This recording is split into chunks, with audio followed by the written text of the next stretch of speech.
नमस्कार विद्यार्थी मित्रो, इयत्ता 9वी विषय मराठी घटक 18वा हसरे दुःख भाग पहिला पूर्वार्ध. आपण या व्हिडिओच्या माध्यमातून या पाठाचा अभ्यास करू. सर्वात प्रथम आपण प्रस्तावना पाहू.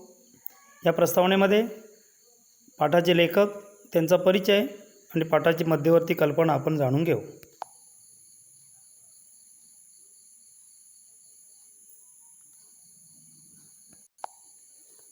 हसरे दुःख या पाठाचे लेखक आहेत भा. द. खेर, भालचंद्र दत्तात्रय खेर. त्यांचा जन्म 1917 साली झाला. कथालेखक, कादंबरीकार, विपुल व विविध स्वरूपाचे वाङ्मयीन निर्मिती भा. द. खेर यांनी केलेली आहे. सुखाचा लपंडाव, प्रायश्चित्त, शुभमंगल, नंदादीप, वादळवारा या त्यांच्या कादंबऱ्या प्रसिद्ध आहेत. यज्ञ, अमृतपुत्र या चरित्रात्मक कादंबऱ्या, तसेच अधांतरी, द प्रिन्सेस हे अनुवादित साहित्य प्रसिद्ध आहे.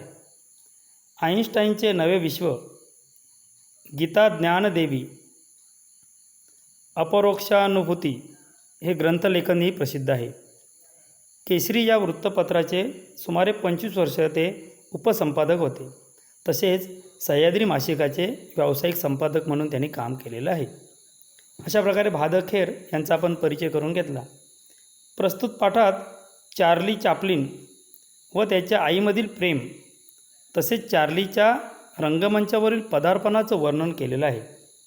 आणि हा पाठ हसरे दुःख या पुस्तकातून घेतलेला आहे. म्हणजे आपल्या सर्वांना चार्ली चॅप्लिन हे प्रसिद्ध आहेत, परिचित आहेत. चार्ली चॅप्लिन हे ब्लॅक अँड व्हाईटच्या जमान्यातील जगप्रसिद्ध अशा प्रकारचे कॉमेडियन म्हणून आपल्याला सर्वांना परिचित आहेत.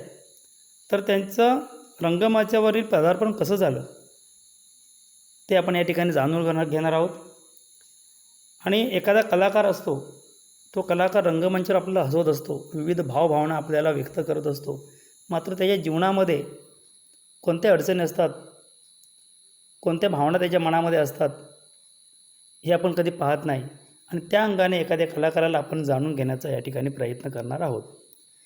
या पाठाचा आशय समजून घेण्यापूर्वी आपण चार्ली चॅप्लिन यांचा एक व्हिडिओ आपण या ठिकाणी सर्वात प्रथम पाहूया.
आपण या ठिकाणी या व्हिडिओमध्ये पाहिलं की कशाप्रकारे चार्ली चॅप्लिन यांनी आपल्या अभिनयाच्या जोरावर आपल्याला त्यांच्या व्हिडिओमध्ये खिळवून ठेवलं.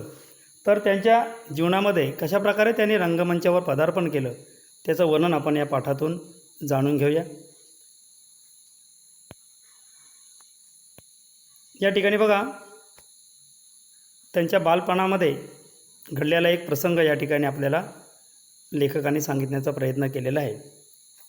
रंगमंचावरील पडदा दूर झाला. प्रेक्षागृह एकदम शांत झालं. वाद्यवृंदांचे स्वर घुमू लागले. प्रेक्षागृहातली कुजबूज एकदम थांबली. रंगमंचावरील प्रकाशाच्या झगमगाटात लिली हार्ले एकतानतेनं गात उभी असलेली दिसली. म्हणजे लिली हार्ले ही चार्ली चॅप्लिन याची आई. ती एक उत्कृष्ट अशा प्रकारची गायिका होती आणि तिच्या गायनाचे कार्यक्रम हे रंगमंचावर होत असत आणि त्यामुळे ती नेहमीप्रमाणे रंगमंचावर गाण्यासाठी उभी राहिली.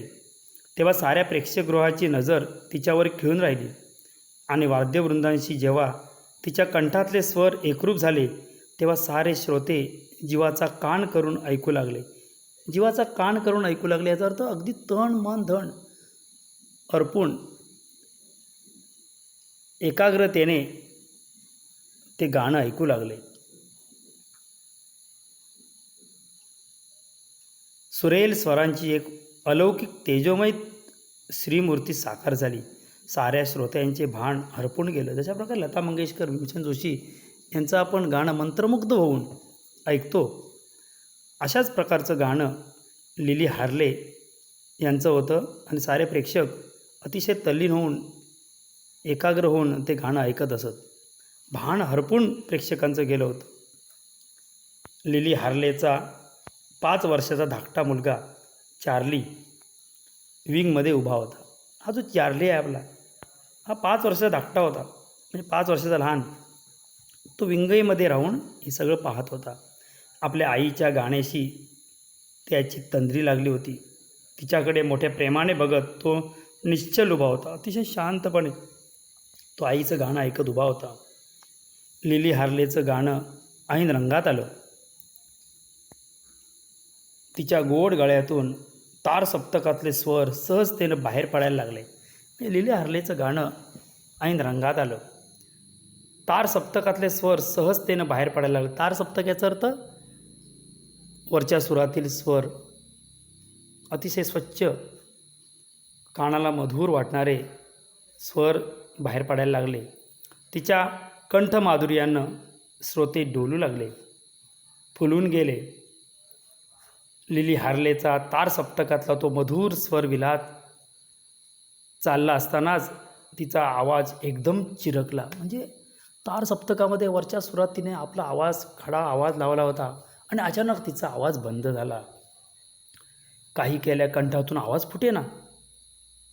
स्वर आतल्या आत विरून जाऊ लागले. स्वरांनी वाद्यवृंदांची साथ संगत सोडून दिली. काही केल्या काहीच होईना. बसके स्वर कंठातून बाहेर येईनात. तिचा आवाजच बसला. अचानक आपल्या कंठातून स्वर प्रगट करण्याची तिची धडपड चालूच होती. विद्ध झालेल्या एखाद्या चंडोल पक्षानं आपले पंख फडफडून उंच आकाशात झेप घेण्याची धडपड करावी अशासारखं ते केविलवानं दृश्य दिसत होतं. म्हणजे अतिशय व्याकुळ झालेला असा तिचा तो गळा, केविलवाणी झालेली ती. एखादा पक्षी आपले पंख फडफडत उंच आकाशात झेप घेण्याचा प्रयत्न करतोय अशासारखी अवस्था तिची झाली होती. तिचा आवाज काही लागत नव्हता. त्या दिवशी कित्येक श्रोते प्रेक्षागृहात गर्दी करून बसले होते. लिली हार्लेचे ते फार चाहते होते. बघा काय झालं, एकदम असं काय झालं, अशी त्यांची आपापसात कुजबूज सुरू झाली. लिली हार्लेकडून असं त्यांनी कधी अनुभवलं नव्हतं. सारे प्रेक्षक तिचे चाहते होते. त्यामुळे त्यांना प्रश्न पडला प्रेक्षकांना की लिली हार्लेचं अचानक असं काय झालं, एकदम असं काय झालं. आपापसात कुजबूज सुरू झाली. परंतु तिच्या आवाजाला एकदम काय झालं होतं हे तिलाही कळत नव्हतं. मग श्रोत्यांना कुठून कळणार? काही काळ त्या श्रोत्यांनी दम धरला, परंतु लिली हार्लेचा दम आता पुरता निघून गेला होता. श्रोते काही काळ शांत राहिले. आता होईल, आता होईल, आता होईल, आता गाणं ऐकायला मिळेल. परंतु तिच्या मुखातून काही स्वर बाहेर पडत नव्हते. काही काळानंतर श्रोत्यांना दम धरवेना. काहीतरी विपरीत घडलं होतं. खास आज काहीतरी विपरीत घडलं होतं. श्रोत्यांना धीर धरवेना. श्रोत्यांना गाणं ऐकायचं होतं. श्रोत्यांच्या संयमाचा बांध फुटला. मग प्रेक्षागृहातील साऱ्या श्रोत्यात कुजबूज सुरू झाली. श्रोते आरडाओरडा करू लागले. आरडाओरडा वाढू लागला. कित्येक श्रोत्यांना तिचं ते गाणं तोंडपाठ होतं. ती जे गाणं म्हणत होती ते प्रत्येक श्रोत्यांना तोंडपाठ होतं. बऱ्याच श्रोत्यांनी तिचं गाणं ते पुन्हा पुन्हा ऐकलं होते. ते भसाड्या आवाजात तिचं गाणं म्हणू लागले. तिचं गाणं श्रोते म्हणू लागले. त्यांच्या त्या म्हणण्याला शिट्ट्यांची आणि आरोळ्यांची साथ सहज मिळाली. विंगमध्ये उभ्या असलेल्या चार्लीला काहीच कळेना. तो कावराबावरा होऊन तो गोंधळून आईकडे बघत उभा होता. त्या चार्लीला काहीच कळेना बघा. स्टेजवरच्या प्रकाराची स्टेज मॅनेजरलाही काही कल्पना नव्हती. त्यामुळे तो आतल्या बाजूला काहीतरी काम करत बसला होता. यापूर्वी असा प्रकार कधीच घडला नव्हता.